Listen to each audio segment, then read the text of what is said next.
In the late 30s, there used to be any number of dirty jokes devoted to Franklin Delano Roosevelt and Eleanor, but they worked their way out of the side of one's mouth. One felt uneasy even as one laughed. Sacrilege was in the air. It was an innocent time, after all. We were still in the age of 8-page cartoon books featuring Popeye and his King Kong prong. Now, in the years of Bill Clinton, the jokes are on the internet, or they come to you by email. How is Clinton different from the Titanic? Only 240 women went down on the Titanic. What is the new game in the White House? It's swallow the leader. We all know that Monica Lewinsky told a friend, "You could say I earned my presidential knee pads." In America, the mood was almost gay, a trifle nauseated, but gay, like a rough trip on an amusement ride. Once again, the American spirit was investing in a matter about which few knew anything, yet the ignorant were certain they would keep being rewarded. If Clinton had to resign, then we'd have a new media era. The old one, after all, was getting dull. On Cape Cod, a land much exposed to wind and tide, there is a local expression: if you don't like the weather, wait 10 minutes. The Clinton years have been like that. 2 weeks ago, and this is, of course, is in reference to the piece I wrote, which was printed on February 9th, so these dates are a little off. 2 weeks ago, Clinton was on the way out. Last week, he was back. Quite likely he'll stay. 2 weeks ago, he was a broken pustule on the American flag. Last week, the prosecutor's star had become the glop. If you don't like the weather, wait 10 minutes. Of course, the Clintons must receive due credit for turning it around. They know that they are the biggest soap opera in town. Hillary's defense of her husband on the Today Show, where else, was monumental for those who were awake early enough to hear her. Indeed, for that mob of voting citizens out in the big middle of our land who get up to take TV with their first coffee, there was reason to be impressed.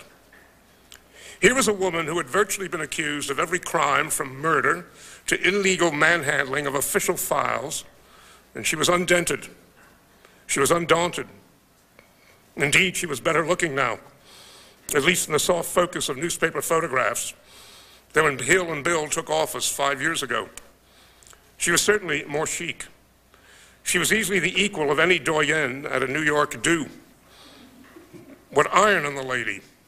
Humiliated over the years by 100 sexual encounters, large and small, real or suggested, that her husband had had or was supposed to have had, legendary for her temper concerning such infidelities, and where in the world is the wife who can forgive any kind of association with a girl who looks like Paula Jones?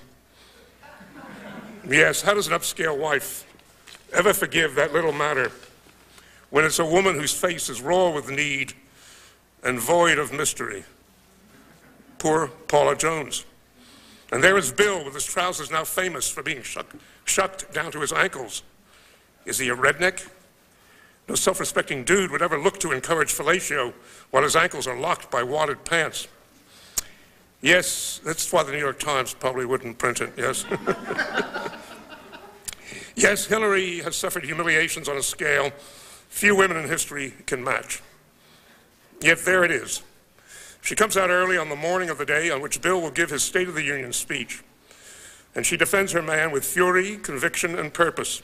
He, like O.J. Simpson, is 100% not guilty. Her man is not guilty. Hillary is on the way to becoming a legend. How many millions of wives in America are now obliged to say to themselves, could I ever defend my guy like that? Hillary is wonderful. Hillary is wonderful. She not only defends, she attacks. She speaks of a right-wing conspiracy to destroy her husband. She has learned a lot from the right wing. In America, we have a deep need to find a new conspiracy every year. So she would encourage liberals to enjoy one for once. What powerful instincts are in her. The First Lady's features, when studied, are remarkable. On the brow and mouth of very few women is written so vast and huge a desire for power. Of course she is loyal to her bill, loyal certainly by her good side, but even more loyal out of darker and more powerful urges. For if she remains loyal to him, she will yet become a legend in America, and that is necessary to satisfy what may be her true aim, to become the first woman elected president of the United States. If Gore should win and have 2 terms, then the year is 2008. Should Gore not win in the year 2000, then 2004 is her moment. The price is to be loyal to a man she might prefer to brain with a brick. She must know the old Italian saying, revenge is a dish that people of taste eat cold. How much better to wait and put him in a position of being first man. Bill would not feel comfortable to find himself in Dennis Thatcher's old slot. That might all happen in 2004 or 2008. But on Tuesday evening, January 27th, 1998, after Hillary's performance on Tuesday morning, Bill gave his State of the Union speech to a vast audience of Americans, and it was not different from all his big speeches over the years. It was more than an hour long, and it touched upon something like 50 national and international problems. For each, he had a specific solution. To improve education, he would reduce the average number of children in public school classes from 22 to 18. He put all of our future surplus from a reduced budget into Social Security. Never argue that such savings would never be enough to take care of Social Security for more than a few years, or that 18 children might be no happier in a classroom than 22 if they were going to study under the same wan fluorescent lights that are ubiquitous now in our classrooms. Just keep the speech going. So it went, and a solution came up to meet each problem, conducting you to a pew as deftly as an usher. There were no deep projects proposed. There were no serious suggestions of undertakings that might unhorse your status quo or mine. No, with the exception of a passing reference to the seriousness of the situation in Iraq, the rest was tints and hues, a small program for a modest social wrinkle here, a little spot remover to put on there.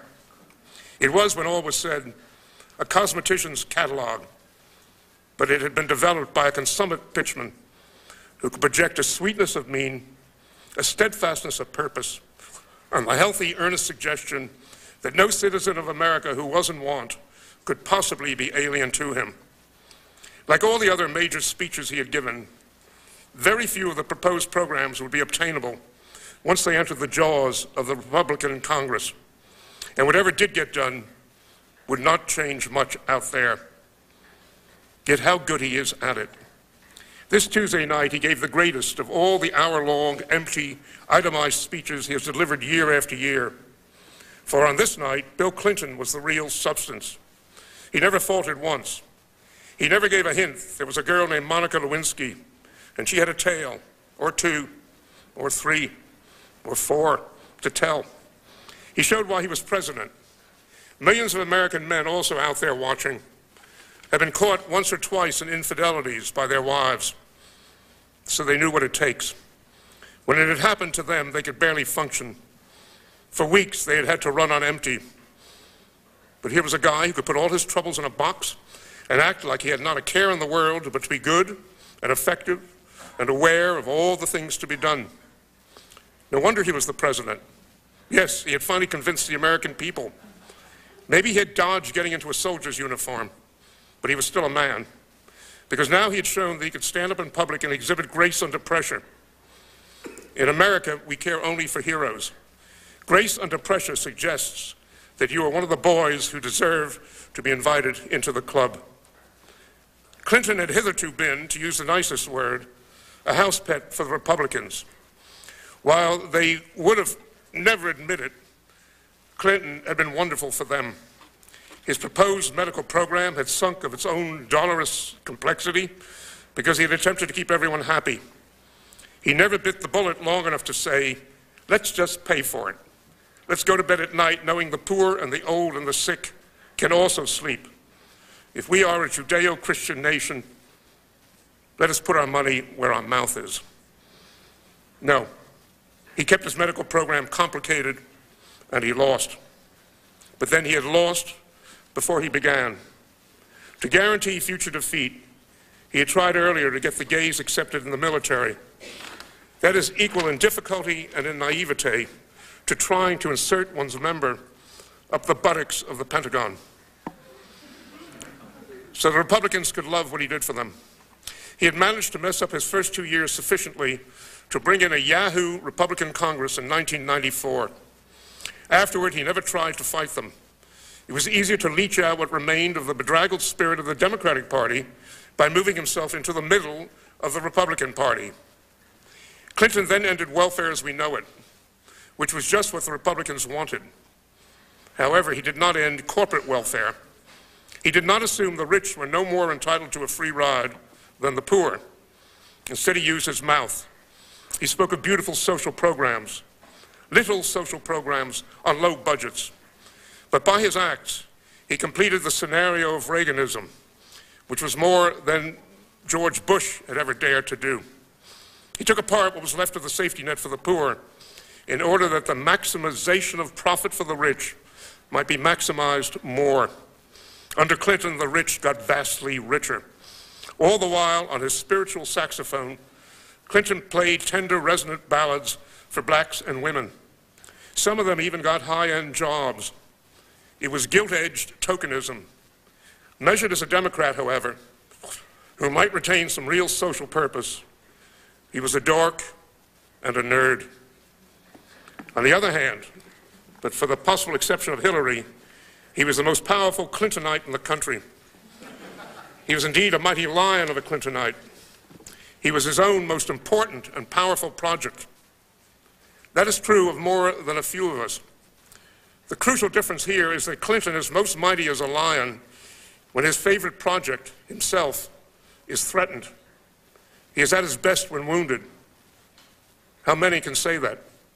Yes, he certainly comes through when it is a matter of projecting for one dramatic night what a wonderful, all-seeing, all-doing American president he is.